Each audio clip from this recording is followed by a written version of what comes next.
Hello everybody, Ethan here bringing you an opinionated commentary today. This is my opinion on what there should be in the next Call of Duty title, Black Ops 2, and what should be left out. Remember, actually just engrave this in your mind. This is my opinion, not yours. I'd like to hear your opinion in the comments below, but you don't need to go into full outrage mode because what I think and you think are two different things. So calm down if we differ in opinion. Also, I'm going to spam this video to David Vonderhaar's Twitter with a link. So David, if you're watching this, please pay attention. You did excellent in Black Ops. Good job. But I think the public is going to sway your judgment on what to do in Black Ops 2. I hope you do it right. Not saying that you should do what I'm saying. Just listen to my ideas and go from there in whatever direction you think is right. The first thing I'm going to talk about is death streaks. Everyone is saying not to put death streaks in Black Ops 2. I say yes, have them in Black Ops 2. Just don't have stuff like Dead Man's Hand and Final Stand. I like death streaks like Juice, Hollow Points, even Copycat. I think they should even bring back Painkiller, except nerf it to only a 50% health bonus. The reason I think there should be death streak is because of all the kill streaks in the game.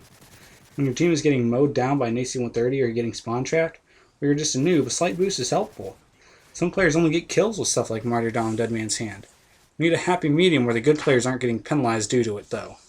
Next up is kill streaks. I miss the COD 4 and World at War kill streak system. The whole 357 system was extremely balanced. But I also like the variety in Modern Warfare 2 and Black Ops. I hate the Modern Warfare 3 kill streaks so much, though. It's just a bunch of high-level, overpowered kill streaks. That's why the games are getting bad. The constant helicopters and EMPs and AC-130s are just retarded. Mentally challenged. They're mentally challenged. But if we can meet at a halfway point for kill streaks, that would be so much better.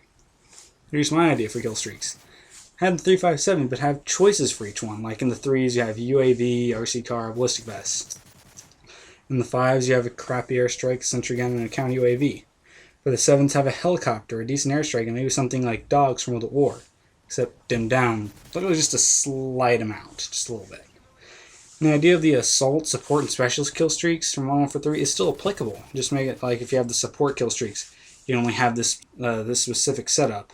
Like you can only have UAV, counter UAV, and then the crappy airstrike, like an airstrike or whatever. And then make it to where you can't have death streaks with it. That'd balance it out a little bit more and, just make it a little bit less preferable. But if this idea goes on, you'd have to make the support kill streaks instead of 357, make them 5, 10, 15. Specialist rewards I don't care about, but I know a lot of other people do. It would be a mistake not to have them with Black Ops 2. That's my take on kill streaks. Less powerful ones, and less altogether. Sniper rifles. I'm not going to go into depth with this one because it's a very touchy situation for some people, like religion and abortion. I think we need a happy medium between Modern Warfare 2 and Black Ops. The snipers in Modern Warfare 3 were, without a doubt, just completely over the top. Anyone who doesn't see the problem with that is just an idiot. They were, and still are, more of a problem than any Striker or FNG9s ever were. That isn't opinion, that was fact. But for Black Ops 2, it should be between Modern Warfare 2 and Black Ops. Better than Black Ops, but less powerful than Modern Warfare 2. I like the idea of if you hit the upper chest or head with a bolt-action sniper, they go down in one shot all the time. In Modern Warfare 2, the intervention and Barrett would be so random when they were a one-shot kill, depending on bullet hit location, it was annoying. But if the intervention was a guaranteed one-shot kill to the head or upper chest, it'd be nice. But that's what it was like in Black Ops. The hit detection system was all weird with stuff like that. If you shot through like players' hands and hit their chest or their gun or whatever, then it would make it to where you get a hit marker. That was pretty bad too. Then make all the semi-auto snipers a one-shot kill to the head and 2 wherever else. That's literally the only way that people will be happy and not have a massive imbalance in the game. The only way that they will be balanced right. That's just my opinion though. By the way, I don't want any comments about sniper rifles and how they should be or done or whatever. I don't care what you think about that one. Oh, and now I'm going to get sarcastic comments about snipers in the comments because you're a funny guy. Next, some of the perks. I know there's a lot of talk about the next Assassin / Ghost / Cold-Blooded perk and how it should be done. I think it should be like the standard version is not on enemy radar and not shown on heartbeat sensors if they're in Black Ops 2, which I doubt, and not on enemy motion sensors. The pro version make it to where you are unaffected by enemy jammers and counter UAVs. Not immune to Blackbirds or advanced UAVs like Modern Warfare 3. That's just a bit overpowered. Oh, and no name or red crosshair when targeted. I forgot about that. Also, I remember David Vonderhaar was asking the community about whether or not to do proficiencies and stuff. He said that the proficiencies brought more imbalance to the game when combined with already powerful weapons and perks to boot.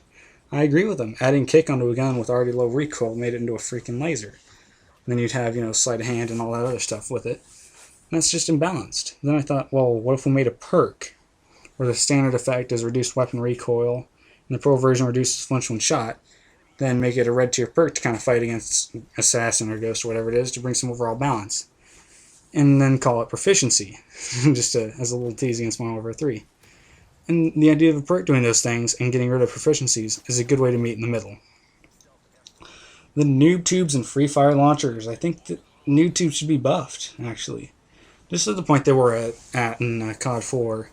But then make it to where you lose your first tier perk when you have a grenade launcher attached to your gun.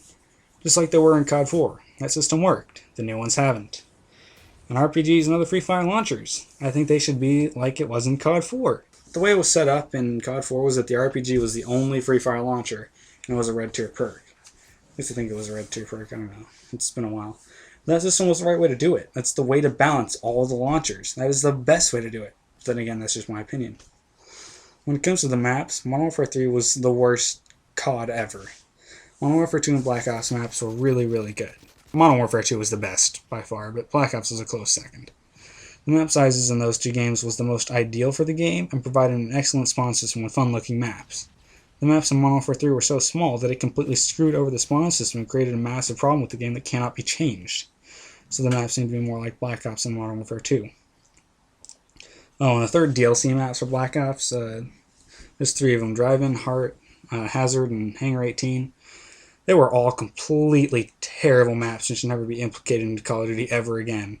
Silo was okay, though. It felt really smooth and provided some nice little flank routes. But the largest maps for Modern Warfare 2 and Black Ops are the best kind. And this is also just my opinion, but the only thing I really liked about Modern Warfare 3 was the new way they did the prestige system. I like the higher number of levels because it makes it seem like you level up faster. Black Ops with the 50 max felt like it took an eternity to level up each time. Modern Warfare 3, it was like I'd level up every other match when I was in the higher levels. It was great. Plus the prestige token thing. Brilliant. I like the whole choose what you unlock thing. It's really cool. I'd personally resent you, Treyarch, if it didn't implicate it in the next COD. Just a joke. Just kidding. I wouldn't resent you, but I would be mad. Lag compensation. Finally. I know all the people with a really good internet connection are all hating on the lag compensation. The main reason for that is because they're used to COD 4, World at War, and Modern Warfare 2, where they had this unnoticed advantage, where all the players seemed like noobs because it would take them a second or two to just see you and fire at you because of their connection. In Modern Warfare 3, it's a lot more even and puts the better connection players more on par with lesser connection people. I constantly hear YouTube commentators complain about, why should I be penalized because that guy over there has a bad connection? Well, have you guys ever thought about why should the bad connection players be penalized because you have a better connection? Have ya?